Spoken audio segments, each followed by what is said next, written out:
In the dark shadows, in the white cold, fearlessly we search for knowledge new and old. We drink the strong spirits and read ancient tomes, the order of the Abercast. We are the brave and bold.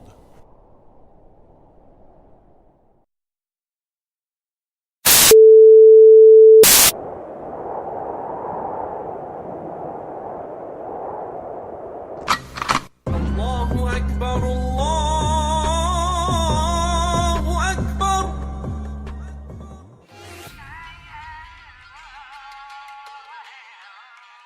Stigmata Studios presents The Jinn Jihad. The Jinn Jihad kicks your face with myths, mysteries, epic battles, suicide bombers, quirky characters, and divine power armor. In this epic graphic novel, the warrior archangels descend on a city in chaos. It's all-out war. The non-standard assembly battles an ancient terrorist organization and their ultimate weapon, a corrupted, magically enhanced, unstoppable monster, the Jinn. This graphic novel is a wild ride. It's one part distant Arab myth, one part Old Testament angelic vengeance, and one part unique heroic tough guys. Available on Amazon. Get more info on the Jinn Jihad and other titles at stigmatastudios.com. It's that time again. All this recording equipment fills up my desk. I gotta put the comic books down for a second. There's so much shit to talk about this week. It was hard settling on a topic. There was that the Vault 7 WikiLeaks that I'm super fascinated with. There's the Day Without Women. Do you still get your sandwiches?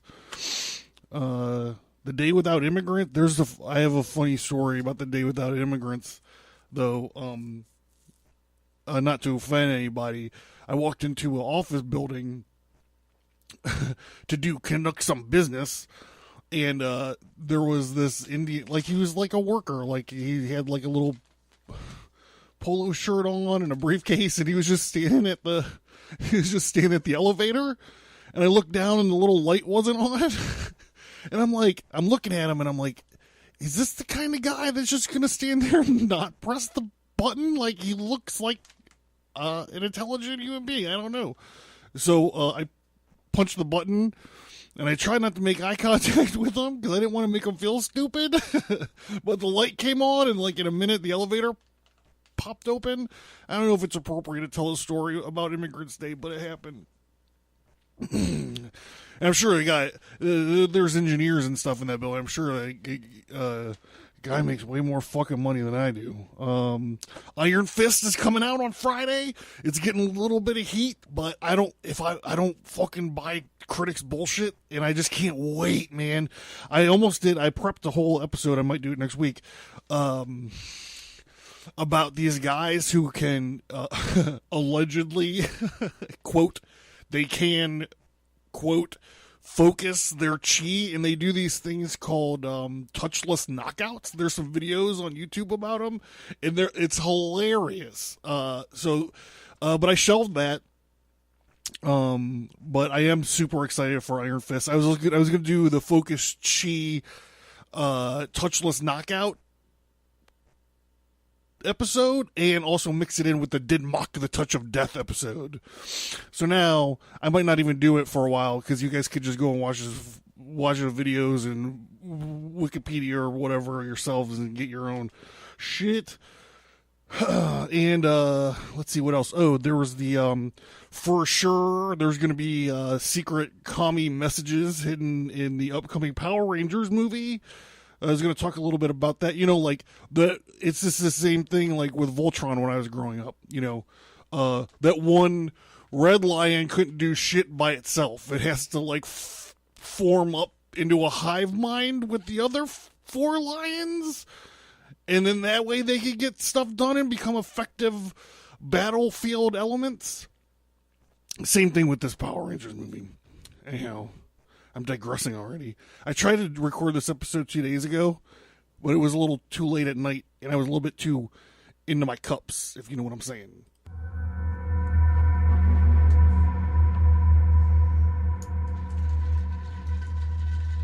Where's it at? The Abercast. There it is. Occult. History. Conspiracy. Violence.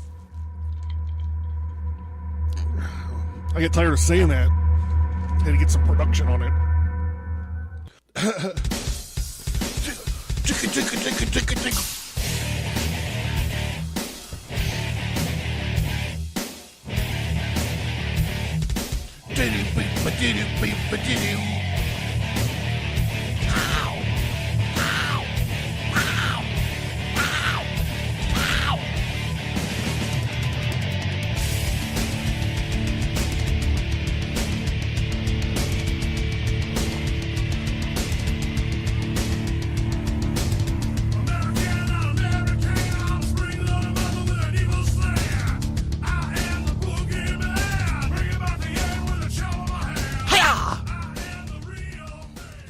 All right. So what I want you to do is I want you to get a big bucket and pour yourself a Jin Jihad. You can make it green if you want, if you care about that shit. Because today we're getting elbow deep into the patron saint of the land of beer and potatoes. And I'm not talking about Idaho, fools. I'm talking about Ireland. We're going to be talking about Bishop St. Patrick.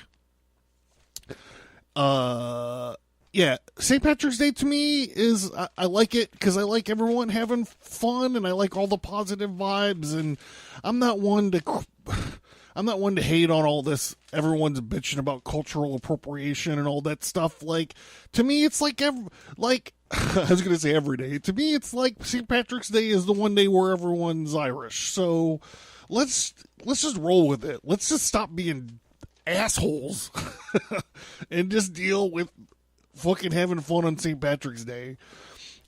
Me, I'm a little bit, that's my public opinion. I'm a little bit snotty about it because to me it's like amateur hour out there. Like, I drink enough to power the fucking space shuttle, okay? I don't need a fucking special day to do it, to drink shitty green beer and poop green stuff.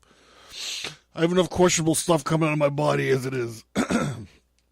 All right, so we're gonna get right into this. Oh no, actually, we're not gonna get right into it. I need to talk about some shit. I have some art for the Wicked Library or the Lift, one of the two, coming up very soon.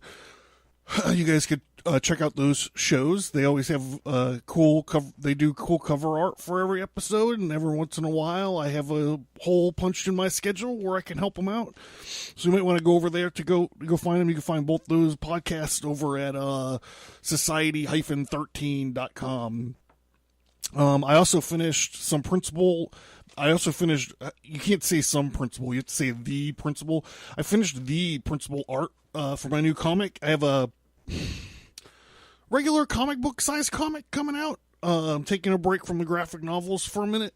So I have this thing. I'm not exactly nailed down on the title yet because I keep changing it. It's going to be something along the lines of The Revenge of Johnny Axe, or maybe The Trespass of Johnny, something like that. Anyhow, it's like a western-y kind of revenge story that takes place in hell. This guy's pissed, and he gets these flaming swords from angels, and he makes shotgun shells out of them. And he goes to hell to get his revenge on these two characters that a demon lord and like a fallen archangel to get revenge on them. It's been fun, and kind of reworking some of my style. You know, like when artists like Clutch releases a song or a single or like an album that sounds kind of like a blues album, And they're like, yeah, every once in a while you just got to get back to the well. Like, that's kind of where I am. Like, I stopped encoding numerology and secret codes in my frame layout, and I'm just kind of doing a new frame kind of thing. I've been excited about it. I posted about a little bit about it on Instagram and stuff. So, all right, those two things are coming up. Also, I have my first ever actual prose story. It's going to be published pretty soon. I made the submission deadline, I think, in the top 50 percentile of the people that are going to be in the anthology. So more on that when it's come up too. I don't want to toot my horn too much on that stuff because it's a little bit in the future. But as far as the comic's concerned, I start scanning it in, doing the digital touch-ups, and lettering. Do some work on some lettering, and then we'll get going. You'll get some more info on that. This podcast is the official podcast of Stigmata Studios, which is a independent comic book company. So there you go. Our stories are filled with the occult, history, conspiracy, and violence, just like the pretty lady said at the beginning of the show. So, okay, here we go. We're going to get into this. Trigger warnings for this episode. It seems like I have Catholics are on my trigger warning list a lot. If you're a Catholic, you might get triggered. If you're a unique snowflake that's a druid, you might get triggered. If you are, know, or love any reptilians, you might get triggered. So here we are. We're in the second half of the 5th century. Britain is still sort of under the control of the Romans. However, the empire is about to implode, and the world and all its inhabitants are staring into a 1,000-year-long dark age. Just nobody knows it yet. There's a young boy that's born, and his name is Maywin Sokot. Maywin Sokot is he might be considered an atheist. He might even be a pagan at this point in time. Like it said, the Roman Empire is filled with that kind of stuff. He was not Christian at the time. He was somewhere on the coast of England when he was 16 years old, and he got kidnapped. And he was taken to Ireland, where he was made into a slave, and he had to answer to these.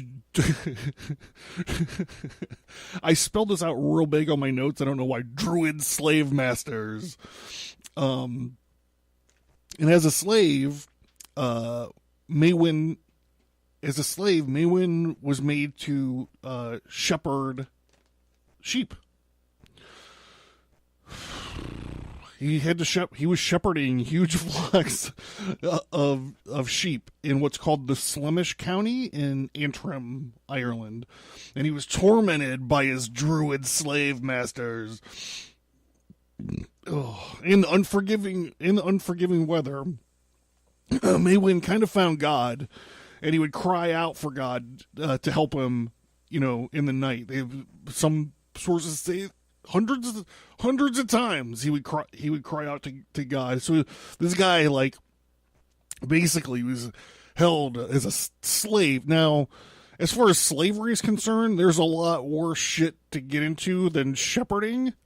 But, I mean, at least there's the fresh air. So after 6 years of slavery, what happened is this condition of his life with the slavery and the weird, like, the Irish weather.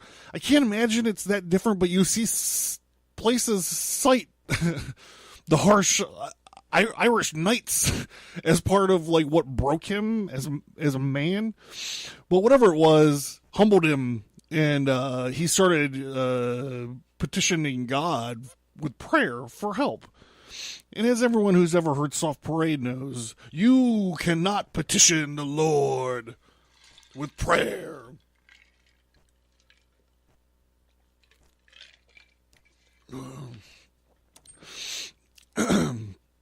So after 6 years of this shit, having to answer these fucking druid slave masters, Maywin Sokot heard the voice of God in the middle of the night, and the voice of God told to him, "Go, your ship is ready for you." So this fucking dude did it. He fucking broke camp, and he ran to I guess it would be the east coast of Ireland. Yeah, he ran to the east coast of Ireland and he found a captain with a ship. And at first the captain's like, I'm not giving you a ride. Go fuck yourself. And then Mywin was like, well, I don't know. God said that this guy has got the boat for me. So, like, he went and asked him again, and somehow he convinced the dude to give him a lift home. So, the captain agreed to give him a lift home. Once he got back to the west bank, the west shore of England, he found a monastery, and he started living in the monastery. And he's like, hey, this God got me this far.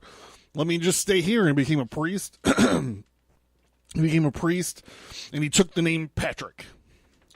There's actually a different name. It's like Patricio or something like that. I don't know what it is, but we just call him Patrick. And eventually this guy went on to earn or be nominated or selected or whatever to be a bishop. So this seems kind of like the end of the story, but this, my friends, is just the beginning of the story of what you are now, I'm sure, figuring out is St. Patrick and St. Patrick's Day. So hang tight. We're gonna get back into this. We're gonna get back into this bullshit.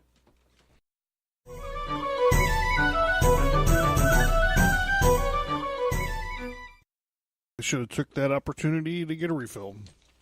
All right, so here we go. Where are we at so far in our story? Our hero, Maywin Sukkot, escapes his druid slave masters and goes back to his homeland in England, which is, he wouldn't have identified as English. He would have identified as Roman. He lives in a monastery, and he finds Jesus. He gets ordained and takes the name Patrick. He gets appointed as a bishop. I guess appointed is the word I was looking for. Later on in life, he hears a voice in a dream, and he hears the voice of Ireland, as he describes it, the voice of the whole island of Ireland, and he returns to the land of his capture and his enslavement, and he does this so he can convert these pagans. There's a land of pagans. Apparently, I'm looking at this and I'm like, it's the 5th century. So, I mean, there's got to be like some kind of records, right? Like, there's got to be something out there. But it seems like Ireland is like a black hole of information in the 5th century. Like I mentioned before, it's the Roman Empire is about to break. Like, it's on the edge, and it's about to break. But it just seems like not a whole lot of people like to go there and report on stuff. So there's 2 written works that emerge through the foggy depths of history from Ireland in this 5th century, and both were written by Patrick. There's a thing called the Confessio, and also another written work called Letter to the Soldiers of, oh boy, Coroticus. Yeah, I should edit that to make it sound like I know what I'm talking about a little bit more. But so there's the Confessio and a letter to the soldiers of Coroticus. And the Confessio, when you read it, when you read the ones that were copied before the 7th century, what you understand is that he's answering to critics. So there's these other religious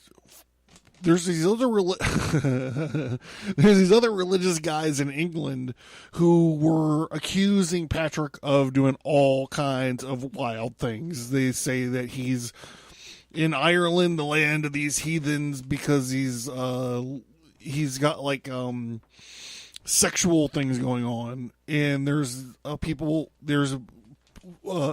folks leveling accusations of financial misgivings going on. So it's basically what it is a bunch of these English religious fucks, and they're like, what's he doing over there in this in this pagan controlled world? What could he possibly be gaining from this? So they're leveling all these accusations at him, and this confessio is him literally defending against this character assassination. And it's all poetic and it's all Latin. And I'm not going to pretend like I can read Latin, but it's all like he starts off by going, "My name is Patrick and I am a sinner." And it's him just saying, like, "I'm here. I'm trying to save these fucking pagans from their sinful fucking ways." And he says a bunch of crazy stuff. Like, he says that, where's it at? He says a bunch of crazy stuff. He says that, I have been to where no man has gone before to save these pagans. So it's like he's writing them off as human beings, first of all. But second of all, this is some Captain Kirk level fucking shit. He's saying he's gone where no man has gone before. I think it's interesting. Also, so the second thing that he wrote, oh man, this letter to the soldiers of Croticus is what happened is these, apparently, if I understand it correctly, whoever these dick-like soldiers of Croticus were, they kidnapped a bunch of his followers, a bunch of people that he's converted. They fucking kidnapped him and enslaved him. So he's like writing them this letter like, "Yo, you better let my people go, bitch." It's like Moses. We're going to get into a little bit of this Moses analogy later. But he's like singing, he's like, "Let my people go." All right, so this is the Patrick of history. And there's a clear delineation because at some point he turns into a superhero. So this is still the Patrick of history. He writes the Confessio, and he writes that he's been where no man's been before. That shit is his honest opinion. And he converts a lot of penguins. He converts a lot of pagans. If he converted a lot of penguins from Ireland, that would be awesome. Someone draw me a picture of that. He writes himself in the Confessio that he has baptized and converted thousands of pagans. Now it's just stuck in my head. Every time I say pagans, I'm thinking penguins, and the hilarity just keeps backing up. So he's baptized thousands of pagans. And then there's a lot of talk of him he's sort of getting beaten up and arrested. And he's like kept in chains for 60 days here and there, and they would rob him and all that stuff. And the Patrick of history kind of fades out of history. Like he kind of goes away at that point. And he leaves Ireland with like a little foothold. If you're ever climbing rocks or something, and like this is the little this is like the little fucking like handhold that they need to get onto the island, is all the work that he's just been putting into this. But the historical Patrick fades out of history, and what we get is the good stuff. So hang on, we're gonna get to the good stuff here right after this, motherfuckers.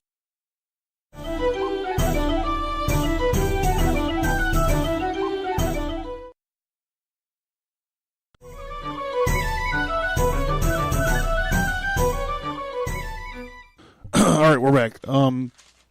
Okay, so what we should understand is that once Patrick kind of fades out of history, it's wrapped up in like I said, this black hole of history. Like no one knows what the shit's going on. All these civilized Romans are gone. No one's like really scribing anything down on like what's going on. And this is the beginning of what we know as the Dark Ages or medieval times, where you go to eat those chickens with your fucking hands like a barbarian. And it isn't until the 7th century, it's like 200 years later, when the church finally is capitalizing on this foothold that Patrick had made in Ireland, where they're starting to creep in, and they need to like create a tale. They need to weave a story that has a pedigree to kind of form a foundation for this like power base. You know, because it's like they're gonna get in there, and it's never gonna go away. Like you can ask the IRA, the fucking Catholics are never gonna get out of there. So there's this dude, and his name is I believe his name is Merchu or Merchuin, and he's kind of like this spin doctor. And what he did is he took the two writings of Patrick that I told you about before, the Confessio and the Letter to the Soldiers of Crodicus, and he started to edit them. And he edited the fuck out of them. And what he was doing is he was taking out all the humble parts that he was talking about that made Patrick seem weak. Like the part where he's like, "Yo, I'm a sinner, dog." Like that's probably out of the Merchuin edited version of these stories. So he actually took these stories and he put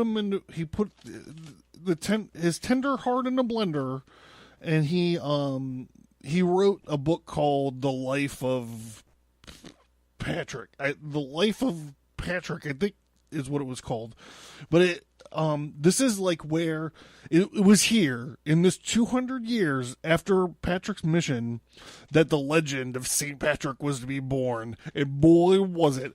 He come out of this shit like, you know, in the 20th century, and you look and people like make these movies like Santa Claus versus like Frankenstein or Santa Claus versus the Martians. Like this is the level of shit that these this folk kind of stories of Patrick like came in. It reminded me a lot of like Braveheart, where Braveheart was like marshaling his troops. And well, he was actually marshaling the nobles' troops, and the one noble's like, "We didn't come here to get land for them, and you're not William Wallace, because William Wallace can shoot bolts of lightning from his arse and fireballs from his eyes." It reminded me of this, like the level of stuff, like of these legends that were attributed to St. Patrick. So you have to understand, like I said in the last segment, like, when he went there, like his thing was like, he might have converted a lot of folks, and he might have baptized a lot of these pagans, but he also got his ass kicked a lot. He was like the drunken punk rocker of Catholicism at the time. And, you know, I just imagine him getting thrown out of like CBGB. He's like, "Don't preach your bullshit here." And he's like throwing up all over the place because he's like drunk preaching. And there's modern day scholars that look at the kind of stuff he wrote in the mood, in the time in which he was writing them, where they call Patrick like he was a heretic. His views did not line up with the church. Like the Catholic Church at the time thought that now this is all scholarly stuff. I have my doctorate in divinity, but this is not my area of expertise.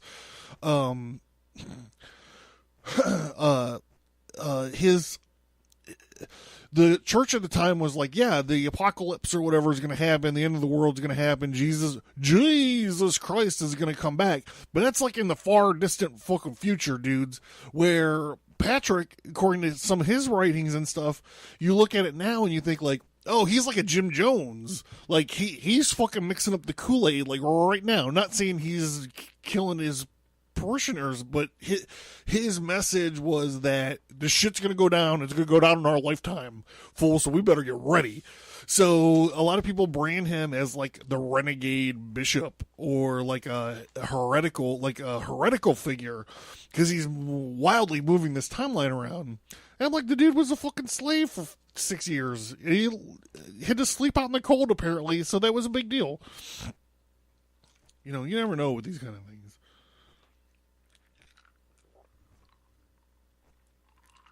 He was born in England. So he probably had bad teeth.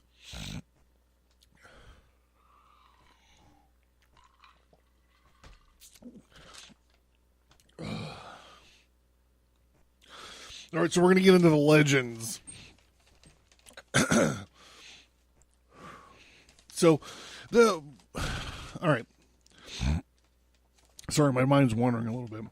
All right, so there's a bunch of legends and like myths about Patrick and him doing like just straight up like battles or whatever, like rap battles with these penguins. He's doing rap battles with these pagans. And there's one story, apparently, the pagans in the area, like, it's hard to say pagans because it's like every pagan believes something else. Like, it's just like if you play 52 pickup is what you're talking about. Well, I think what we'll see is that we're talking about people that live right next to the land. They're like these fight, feast, fuck motherfuckers, and they don't want to like break up their relationship with nature, which is a little bit different than what the modern Christ people are doing.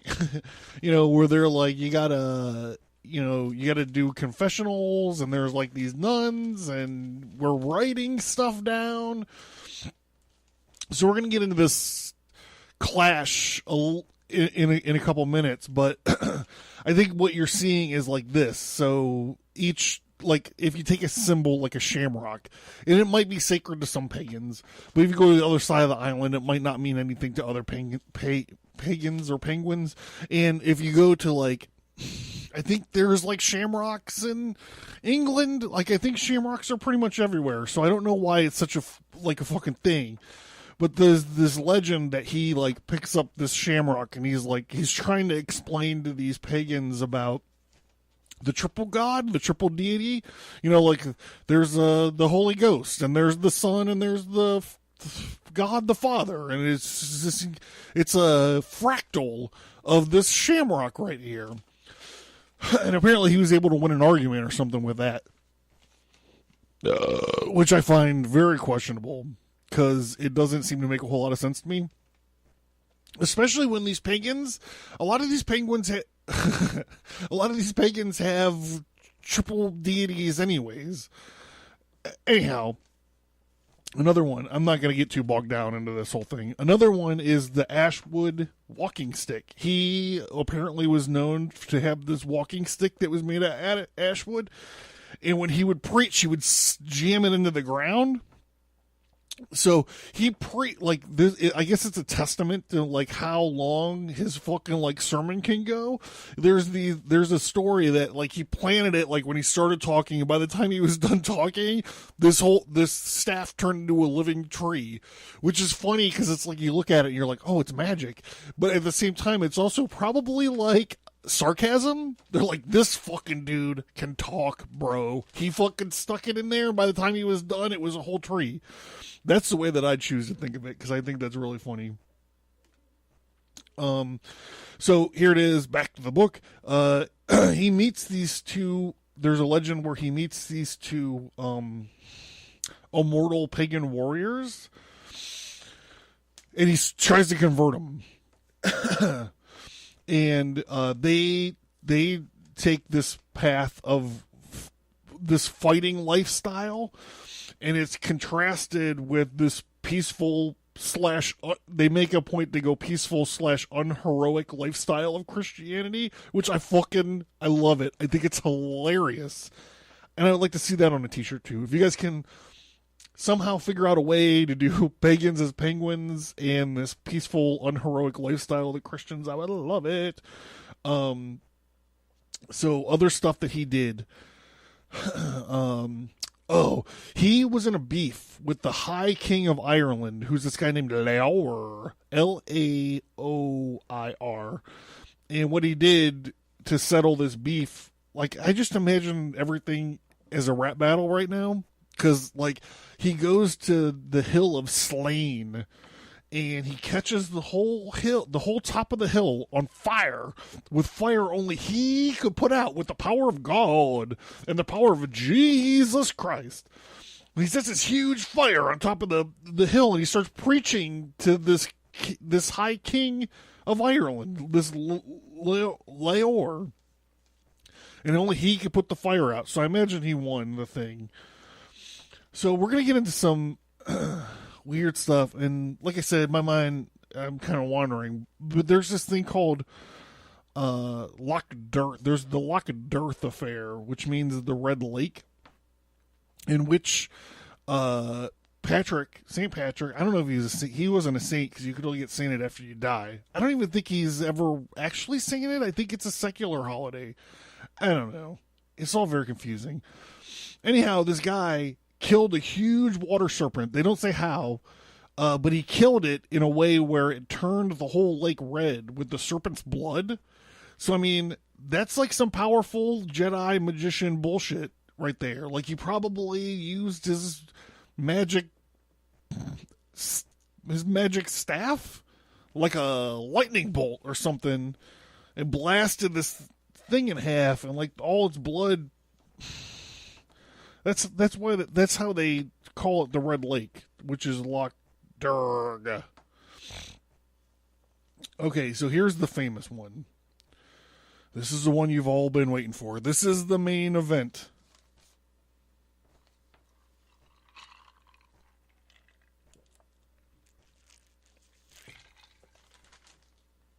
We're going a little bit long. Saint Patrick, or Bishop Patrick, Bishop Patrick. Like I said, I don't think he's sainted until he dies. If he's sainted at all, literally, I don't know. But what he does is he drives all the snakes out of Ireland. So there's this idea that he was fasting, or the story is that he's fasting for 40 days. This is lit. It ties right into last week's show. That's awesome. I didn't even realize it. So he's fasting for 40 days. And also, this is why you could drink on St. Patrick's Day during Lent. I didn't even think about that. Bros. Making connections. Connecting dots together, me and you. So he's fasting, and this nest of snakes attack him. And what he does, because it's totally irrational, is he smacks his stick on the ground, and he drives all the snakes off into the ocean. And you're like, that's some fucking powerful magician wizardly bullshit. And you're right, it is. But, like, you have to understand, where's he get this extra stick at? Does he have an extra stick laying around? What, like, because his other stick turned into a tree. Also, there's no snakes in Ireland. Like, the fossil record, that you'll see this whenever you research this snake story, is everyone goes, post-glacial Ireland doesn't have a fossil record of snakes. You'll see that everywhere. If you guys are backing me up, checking me out, which I think you should, on every fucking bullshit that I say, you should do your own research, because, it's only going to get funner. But if you do, that's what you'll see, is this post-glacial fossil record doesn't have any snakes, and the idea is that the water is too cold for snakes to make the swim from England, I guess. I don't know. I don't know anything about snakes. I had a roommate who had a couple snakes once. He had a ball python that escaped from his thing, and I didn't have a door in my bedroom, and he did. So every night he'd be like, "Good night," and he'd close his fucking bedroom door, and I would be rolling around, totally awake and paranoid about a snake choking me out like a Brazilian jiu-jitsu fighter. That story is actually in my first graphic novel. All right, so this gets into this idea where we start to see a lot of themes drawn between St. Patrick and Moses from the Exodus. We're starting to see these themes of a lifetime drawn out, where there's like staffs are significant, snakes are significant, where like Moses and Aaron's snakes do a falls count anywhere. Fans bring the weapons. Cage street fight with the two Egyptian magicians' staffs, who also turn into serpents, which is weird. There's also a theme of slavery in both the stories, and a theme of crossing water, where Patrick crosses the water when he gets captured, and then once he gets the okay from God, he can recross the water and go back home and find his religion. So, I mean, it doesn't match up exactly, and it doesn't go in the exact same order or whatever, but as a lot of the themes are there enough to take note of them. You know, St. Patrick as modern day Moses, you know, that's an interesting idea. But also what's coming to me now, and I'm thinking about, I don't have any notes about this because it's just while I'm talking about it and thinking about it in different ways, it's kind of like popping up, is there's this 13th zodiac sign. They call it the lost or hidden zodiac sign, and it's Ophiuchus. And he's in my last graphic novel. I talk about the constellation a little bit. I do it then in the through the prism of the Garden of Eden, because the constellation is a guy wrestling a gigantic snake, and it's like tied into medicine. I think it's tied into medicine because if you have the snake, you can create a vaccine or whatever, like a cure or whatever from its venom. But like snakes are known to be symbols wherever they appear as like immortal or like wisdom, because they can like shed their skin and they like they're not dying, they just keep evolving or whatever. And then you have like the Ouroboros, which is the snake that that's chewing on its own tail or consuming its own tail, creating like this cycle of life. So wherever you go, snakes are like this wisdom bearer, and it's actually like an interesting thing to think about when you think about the Garden of Eden. You know, the Garden of Eden, the snake's like, hey, why don't you just eat the apple or whatever, the fruit of the tree of the knowledge of good and evil? Like wherever he is, he's trying to promote like this like wisdom. And here we go. We frame it like that. Here we go. We have the story of like this fucking Catholic bishop, however crooked he may be, this ex-slave, he's driving the wisdom, like the pagan wisdom, out of Ireland. A lot of folks take this myth and they think that this is him, the driving the snakes out is shorthand or like a secret code for him like driving the pagans out. And I'm sure like pagan Aries, all the penguins across the years, across the centuries, across the continents, they all are like this old snake devil that knows this, that he knows everything, and he's the wise, he's slow, he's calculating, he understands, he sheds his skin, like he's an international like sign of choking, but sign of wisdom. Does it make any sense? So it's interesting. So I'm kind of like thinking of like St. Patrick as Ophiuchus right now. And that's very interesting. Like, I'd like to understand where that astrological the zodiac sign or that constellation was in the second half of the 5th century. I'd like to see where that is and see if like he's like pointing the way or like banishing it, or it goes off of our equator for a little while when he's there. Maybe there's something, I don't know, maybe there's something to that. I'm not sure. Like I said at the beginning of the show, I might be a little too far into my cups. Anyhow, this thing with the Red Lake, and this thing with him driving these snakes out makes me I've always had this dream project where I wanted to do a comic book about St. Patrick versus the reptilians, where this is all just like thinly veiled allegory of him like fighting like lizard men and sleek stacks and stuff with his like fucking magic Groot wand. I don't know if that's too much. It could be. anyhow, thanks for listening. We're pretty long here. I am John Towers. This has been Abercast episode 21. Thank you guys for your continued listening. And if you don't want to support with buying books and stuff, which is how I would prefer that you support the show, if you could just retweet the show, post it up to your shit, get some of your other weirdo friends that might like it to tune in. It's growing somehow. So, like, I beseech you, common listener, you're gonna tempt the wrath of the reptilians. I don't know. Because it's like, also I think of like the St. Patrick versus the reptilians, like he would just be drunk all the time.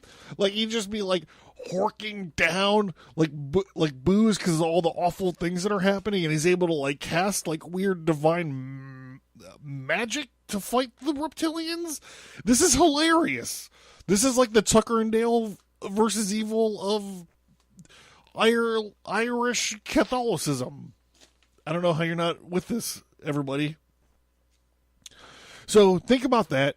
If you guys are astrology heads, astro heads, I don't know what that is, and you know something about Ophiuchus, the serpent bearer, the serpent wrestler, and if you can link it to St. Patrick, I would love to hear that, because like I said, I literally just thought of it while I was talking. I'm talking out of my ass. But it's also interesting because St. Patrick beat the serpent, where Ophiuchus can't beat the serpent. Like the poem that he was originally based on was like they will curl and roll around together forever because they were of equal power. That's interesting too. I mean, you might be able to take it as some kind of different thing. Anyhow, do what you can, my friends. Reach out to me. You can find me on Twitter, JONNYAXX. That's Johnny X. Stigmata Studios on Twitter. You can find me on Instagram and Facebook at Stigmata Studios. You can find the Abercast has a Facebook page. You can sign in, whatever, subscribe to the newsletter, which I'm trying very hard to get back on track with. It's not there yet. It will be, I promise, and it's not all just buy my stuff. There's also some fun stuff, that's the part that's a hard time, because I'm a busy guy. Yeah, so I think that's everything. Stigmatastudios.com. You can find all my stuff there, all my work there. You can find links to all my stuff there. You can go to indieplanet.us to search and find my comic magazines, which is going to be lighting up here pretty soon. My next vomitous effort of work is going to be a bunch of comic book sized comic books. Like I said, I'm taking a break from graphic novels. It's my birthday coming up pretty soon, so dudes, do me a favor, spread the stuff around, buy a book or two, leave a comment if you want about the stuff, and I just want to thank you guys all day, every day for the numbers I'm getting, because I see them going up and I'm loving it. So let's just keep it going. You have another weird friend? Fucking tune them in. We'll teach them some stuff. You guys can teach me some stuff. Well, we'll teach everybody some stuff. So, thank you again. This has been episode 21. I'll try to get off the Catholics. Maybe we'll do some new stuff next week. I'm not exactly sure. If you guys have any suggestions of stuff you want me to drunkenly babble to you about, contact me. I just gave you a bunch of ways how to do it.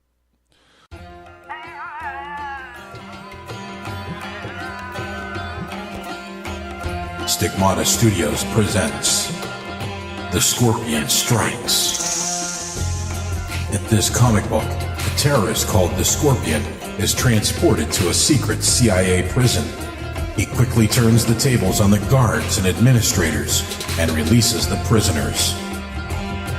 A well-armed anarchist called Constituent Zero assembles a team and fights to take the prison back.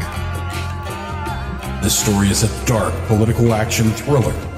The Scorpion's actions set the stage perfectly for the Jin Jihad. Available on Indie Planet. Get more info on The Scorpion Strikes, The Jin Jihad, and other titles at stigmatastudios.com.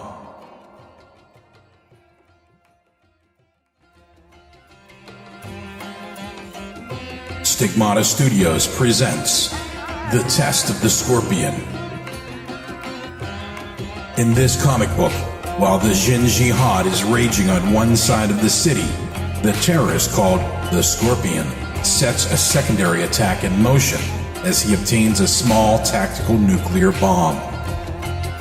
A mysterious, ever-living warrior called Cyrus the Dead Guy steps forward to test the faith of the Scorpion and his lunatic followers.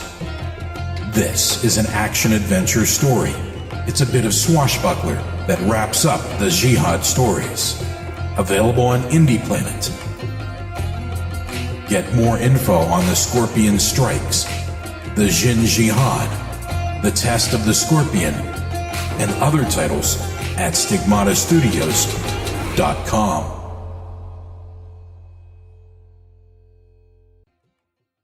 See ya.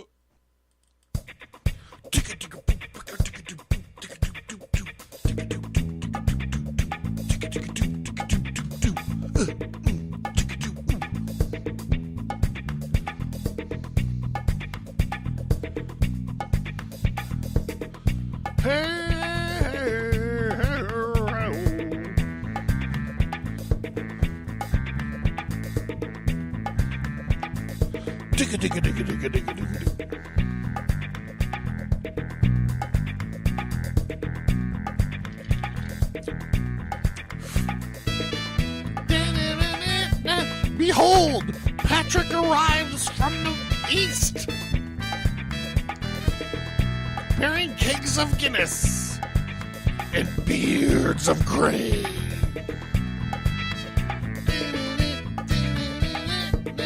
Sticks that turn into trees.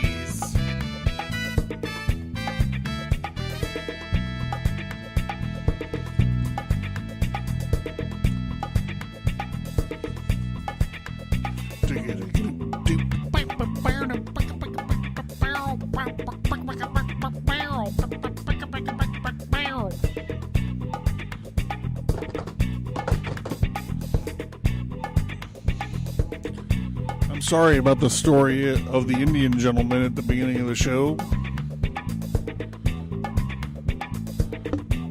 He was a dot Indian, not a feather Indian.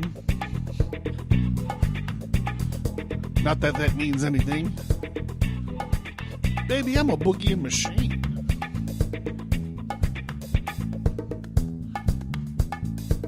Also like to thank my wife, Violet Corbeau, as the new voice of the Abercast.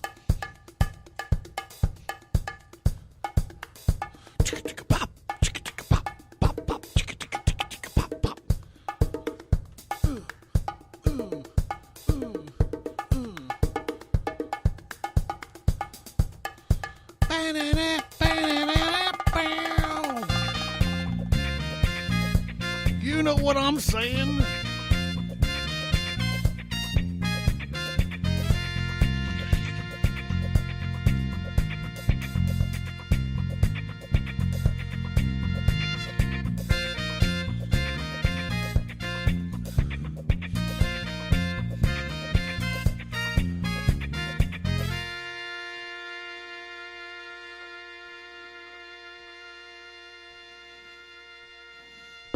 See you next week, fools.